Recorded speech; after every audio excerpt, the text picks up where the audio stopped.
चोर गाड़ियों को चोरी करके ले जाते हैं, आज उनकी गाड़ियों का कचूमर बनेगा। चलो देखते हैं कौन सी गाड़ी चोरी की है।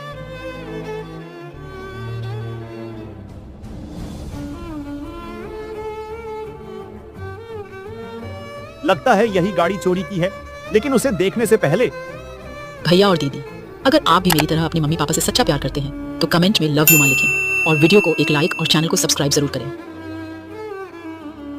और इसका तो कचूमर बन गया भाई।